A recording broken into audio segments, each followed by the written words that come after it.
Monsieur le Président, Madame la Vice-présidente, chers collègues, nous statuons aujourd'hui sur la feuille de route Nautisme après avoir étudié en octobre la question de la stratégie régionale maritime et littorale et ses déclinaisons portuaires.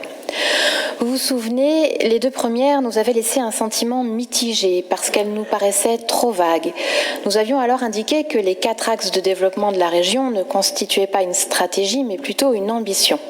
C'est donc avec beaucoup d'impatience que nous attendions de découvrir la feuille de route Nautisme pour connaître les modalités pratiques, opérationnelles et financières déployées pour parvenir aux objectifs de votre majorité. Nous restons sur notre faim. Quelques remarques de forme d'abord, puisque Monsieur le Président, vous nous avez indiqué être attaché à la forme. Lors de la session régionale d'octobre, je déplorais que le bilan de la feuille de route mer et littoral dressée par votre majorité, ainsi que les auditions d'acteurs locaux, n'aient pas été communiqué à notre Assemblée.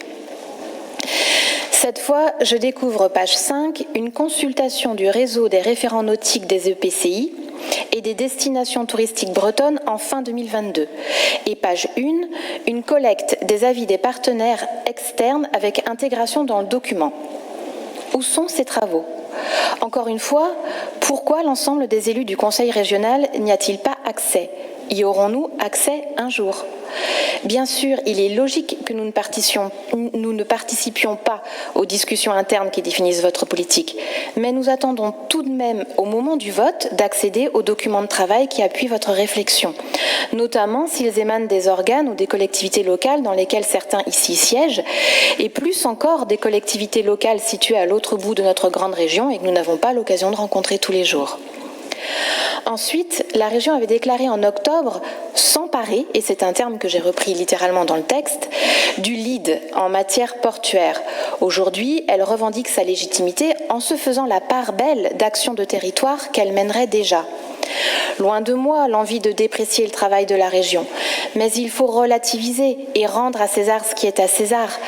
Par exemple, sur l'opération Flash Collecte Bateau, en réalité, c'est l'APER qui porte initialement et majoritairement ce projet, avec 3159 bateaux déconstruits entre 2019 et 2022, loin devant la région et ses 90 déconstructions sur la même période. Et les 1000 supplémentaires cette année s'inscrivent dans un partenariat de la région qui s'est greffé à l'APER. Sur la mise en place de labels comme la certification port propre ou de nouvelles qualifications diplômantes, en réalité, la région accompagne, soutient le fonctionnement des organismes qui, eux, conçoivent et réalisent ces projets. Sur le financement de la rénovation de centres nautiques, j'aurais aimé connaître le nombre de centres nautiques et quelle part de la région, dans des budgets globaux, supportés prioritairement au local par les collectivités publiques et les opérateurs privés. Prenons par exemple le centre nautique de Kerguelen. Lorient Agglomération y a adopté un programme pluriannuel d'investissement jusque 2033, comprenant des travaux d'aménagement, dont 2,26 millions d'euros avant 2027. Quelle est la part de la région ? Dans les ports de plaisance, en 2019, toujours Lorient Agglomération a investi 2,5 millions d'euros pour créer 160 mètres linéaires de ponton à Lorient-la-Base. La région, 500 000 euros.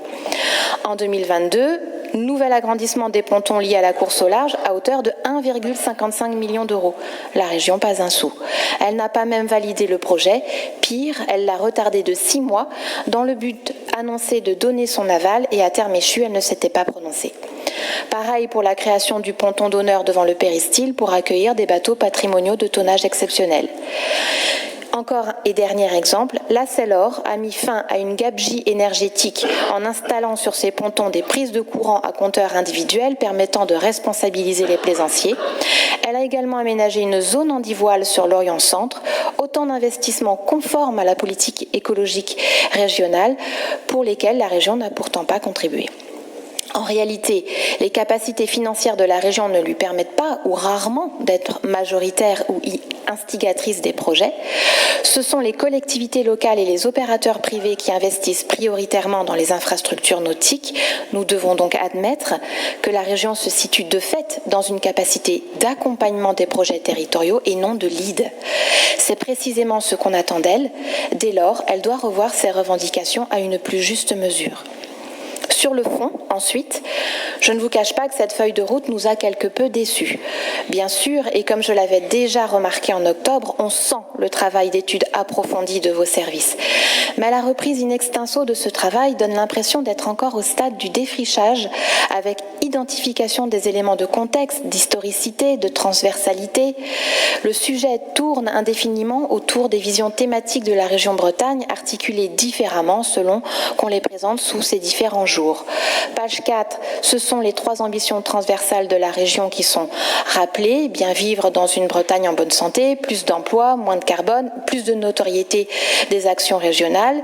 Et page 5, on décline ensuite ces 3 ambitions en 11 politiques de la région en lien avec le nautisme, la formation, l'orientation professionnelle, l'aménagement du territoire, le développement économique, l'environnement, la politique maritime, le sport, le tourisme, la communication, les canaux, le développement portuaire.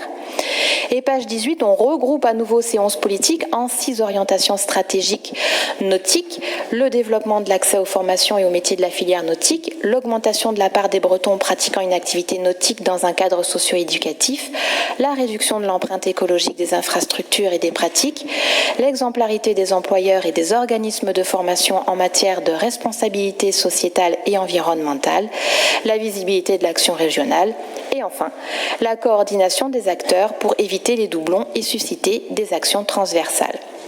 Mais toujours pas de concret, pas d'action, pas d'outils, pas de budget, pas de calendrier.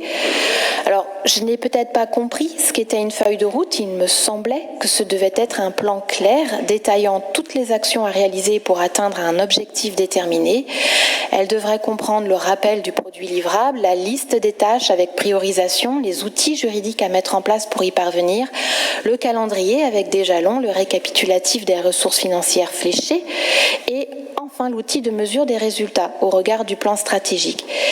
Et en fait, c'est le plan stratégique qui définit les objectifs que vous souhaitez atteindre dans les années à venir, la façon dont vous comptez y parvenir. C'est à mon sens un plan stratégique qui nous est ici fourni par votre majorité, mais pas encore une feuille de route. Il faut d'ailleurs attendre la 20e page du bordereau sur 34 pour découvrir un tableau de 2 pages et demie pointant les objectifs et les projets, et c'est tout. Par contre, concernant les ressources financières mobilisées, silence, alors que vous chiffriez en octobre les besoins portuaires à 900 millions, rien non plus sur l'affectation des dotations de l'État dont vous soulignez avoir obtenu une rallonge. Quelques avances d'estimation chiffrées étaient attendues. Concernant le mode de gouvernance finalement choisi, pas un mot non plus, alors que nous n'avions pas cessé d'entendre tourner le slogan « à débat, un port, plusieurs quais », pas d'informations sur le ou les outils que la région entend déployer pour imposer sa stratégie et sur la manière dont elle envisage de favoriser les alliances entre les ports et d'entraîner derrière elle ses partenaires territoriaux. Le pilotage est évoqué, page 6, pour le qualifier de 2 niveaux. Et là, je reprends le texte in extenso.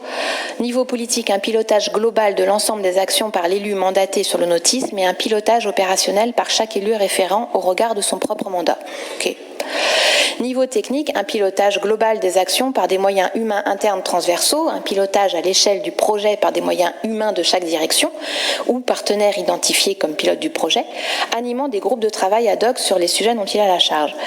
Ok, mais je crois que c'est juste le rappel du fonctionnement de la région normale de la Bretagne, avec des services composés d'agents, coiffés de directeurs et des élus chapeautés par des vice-présidents. Ou bien, j'ai pas compris. Concernant les partenariats, il est mentionné que le comité stratégique intégrera les nouveaux partenaires régionaux que sont la SPL Bretagne Plaisance, la Chambre des métiers de l'artisanat de Bretagne, la Chambre régionale de commerce et d'industrie, le pôle maire Bretagne Atlantique et l'État. Et je rejoins Madame Dupuis, et les départements alors, les EPCI, les communes, pas un mot pour eux en 34 pages. Concernant le calendrier, je note qu'une instance de concertation se réunira une fois par an. Une fois par an pour ajuster des orientations ou des projets. C'est très peu. Est-ce réellement la réponse à la consolidation du dialogue plus régulier qui avait été promis aux collectivités ? C'est tout à l'honneur de la région de vouloir embrasser très largement ces sujets, mais concrètement, elle y parvient difficilement à identifier et mener des projets précis au regard de ses moyens. Tous les élus et acteurs locaux que j'ai interrogés m'ont répondu d'une seule et unanime voix: nous attendons la région pour porter une ambition forte sur 2 enjeux politiques prioritaires, l'emploi et la formation d'une part, les infrastructures d'autre part. Il m'apparaît que votre majorité n'a pas d'autre choix que de continuer à faire ce qu'elle faisait auparavant, c'est-à-dire se tourner vers les collectivités locales et les acteurs territoriaux, leur donner du souffle en accompagnant financièrement leurs initiatives ou les freiner en déclinant son concours. Ce process me semble préserver l'équilibre entre le pouvoir des élus locaux et celui des régionaux, tout en ménageant les susceptibilités de chacun.